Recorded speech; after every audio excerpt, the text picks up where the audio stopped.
అఖండ 2 cinema కోసం బాలయ్య బాబు గారి ఫ్యాన్సే కాకుండా చాలామంది హిందుత్వాన్ని ఎవరైతే పూజిస్తూ ఉంటారో అందరూ కూడా 1000 కళ్ళతో ఎదురు చూస్తున్నారు. అయితే ఈ సినిమా తాజాగా సెన్సార్ కూడా పూర్తయింది, సెన్సార్ రివ్యూ కూడా వచ్చింది అని చెప్పేసి అంటున్నారు. మరి ఈ సెన్సార్ రివ్యూ ఏ విధంగా ఉంది?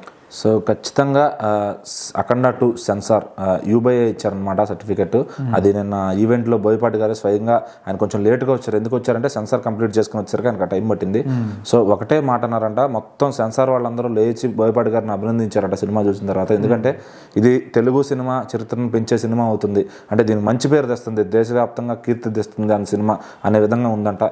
సో దీనికి యూబీఐ ఎందుకు ఇచ్చారు అంటే ఇందులో ఉన్న మ్యాటర్ మెసేజ్ ఏదైతే ఉందో అది ఈ తరంకి కూడా పిల్లలకు కూడా అందించాలి. అంటే వైలెన్స్ ఉంటుంది, మాక్సిమం అంత వైలెన్స్ ఉన్నప్పుడు ఏ సర్టిఫికేట్ కంపల్సరీ బోయపాటి గారి సినిమాలకి. ఇంకా కాదు ఇక్కడ ఏంటంటే వాళ్ళు ఆలోచించారు, వీళ్ళు ఇక్కడ చెప్పిన పాయింట్ బాగుంది, ఇప్పుడు ఇది కనెక్ట్ అవ్వాలి పిల్లలకి, ఈ జనరేషన్ కూడా. అంటే మరి కొంచెం వైలెన్స్ ఉన్నా మరి తప్పదు, ఆ పాయింట్ మాత్రం ఎక్కించాలి కాబట్టి సో వాళ్ళు ఇంకా యూబీఐ ఇవ్వడం జరిగిందనమాట.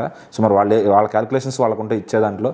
సో వాళ్ళు కొన్నిసార్లు ఏంటంటే చిన్న రక్తపాతం ఉన్నా కూడా ఏ సర్టిఫికేట్ ఇచ్చేస్తారు. కానీ అలాంటిది ఇక్కడ ఇంత వైలెన్స్, బోయపాటి గారి రేంజ్ వైలెన్స్ అంటే మరి వాళ్ళు యూబీఐ ఇచ్చారంటే అర్థం చేసుకోవచ్చు సినిమా ఎంతమంది కనెక్ట్ అవబోతుందని.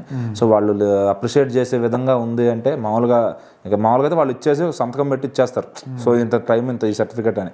అట్లా కాకుండా ప్రత్యేకంగా బోయపాటి గారితో కలిసి వాళ్ళు అభినందించి సో మరి ఆ వీడియో రిలీజ్ చేస్తారేమో. ఎందుకంటే పర్సనల్గా అక్కడ ఎవరైతే సెన్సార్ సభ్యులు ఉంటారో వాళ్ళ ఫేసెస్ కానీ ఎవరు రివీల్ చేయరు.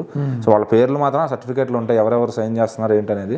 సో దీనికి యూబీఐ సర్టిఫికేట్ ఇచ్చారు. 2 గంటల 46 నిమిషాలు ఏమో నిడివి ఉంది.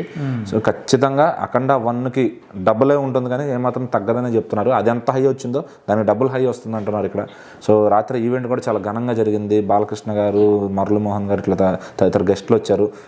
తమన్ గారు కాన్సెప్ట్ కానీ 9 పాటలు ఆ లైవ్ సింగర్స్ ఎవరెవరైతే ఒరిజినల్గా పాడారో వాళ్ళందరిని అక్కడ నిలబెట్టి పాడించడం కానీ సో చాలా ఘనంగా చేశారన్నమాట ఈవెంట్ని. సో ఈ సినిమా ఇక మిగిలింది ఏంటంటే బాక్స్ ఆఫీస్ దగ్గర అఖండ తాండవం చేయడమే మిగిలింది. సో ఎందుకంటే అన్నీ కూడా ఫస్ట్ నుంచి చాలా జాగ్రత్తగా, ఒక నెల టైం ఉన్నా కూడా ప్రమోషన్స్ చాలా ఫాస్ట్గా బాగా చేశారు. అటు కర్ణాటకకి వెళ్ళారు, హిందీకి వెళ్ళారు, మన దగ్గర ఈవెంట్ చేశారు.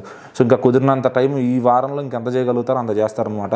సో సాంగ్స్ కూడా చాలా అంటే చాలా అద్భుతంగా, ఒక డివోషనల్గా ఫీలింగ్, అంటే డివోషనల్తో పాటు ఒక హై వస్తుంది. అంటే మనం నార్మల్గా దేవుడి పాటలు అంటే ఒక శాంతంగా ఫీల్ అవుతాం, ఇక్కడ ఏంటంటే ఉడుకుతుంది, మన రక్తం ఉడికేలాగా ఆ రేంజ్లో సాంగ్స్ అయితే ఉన్నాయన్నమాట. సో తమన్ గారి గురించి అసలు నందమూరి తమన్ అనే ఆయన్ని. సో ఇంకా నెక్స్ట్ బాలకృష్ణ గారి పర్ఫార్మెన్స్ కానీ, ఆయన లుక్ కానీ, అంటే ఆయన వయసు ఇప్పుడు దగ్గర 70కి దగ్గరకు వస్తుంది. సో మరి ఇలాంటి టైంలో ఆయన ఇంత ఈ లెవెల్లో చేస్తున్నారంటే అది మామూలు విషయం కాదు. సో బాలకృష్ణ గారి పర్ఫార్మెన్స్, ఆయన డైలాగ్ డెలివరీ, ఆయన లుక్స్, స్క్రీన్ ప్రెజెన్స్, అసలు ఇంట్లో చూపు చూస్తుంటే ఆ బొట్టు వచ్చినప్పుడు ఆ ఎలివేషన్ కానీ, ఆయన పక్కన వచ్చిన హనుమంతుడు ఎలివేషన్ కానీ, బ్యాక్గ్రౌండ్లో వచ్చే శివుడు ఎలివేషన్స్ కానీ మనం తట్టుకోలేము అండి. అది అంటే ఇంతతో అని చెప్తే దానికి ఒక లెవెల్ దగ్గర ఆపలేం, దానికి ఏ లెవెల్కి వెళ్ళిపోద్ది సినిమా. సో ఫస్ట్ హాఫ్ నార్మల్గా ఫ్యామిలీ, పాప, ఫాదర్ అండ్ డాటర్ ఇదంతా ఉంటుంది.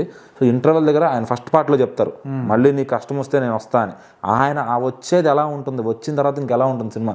సెకండ్ బాలయ్య గారు వచ్చినాక ఇంకెవరు థియేటర్లో ఆడియన్స్ పూనకాలతో రెచ్చిపోతారు అనమాట. అరుపులే కాదు, ఇంకా కేకలు, చొక్కాలు చింపుకోవడం, ఆ రేంజ్లో ఉంటుంది సినిమా అయితే. సో మరి సెన్సార్ వాళ్ళు అంత ఘనంగా, అంత గౌరవంగా ఆయనకు చెప్పినప్పుడు సో ఇక దాన్ని నిలబెట్టుకోవడం మరి బోయపాటి గారి చేతిలో ఉంటుంది. సినిమా 100% ఇచ్చి ఉంటారు ఆయన మటుకి. సో ఇంకా ఆడియన్స్ ఎలా రిసీవ్ చేసుకుంటారు, బాక్స్ ఆఫీస్ దగ్గర ఎక్కడ అవుతుంది ఇది.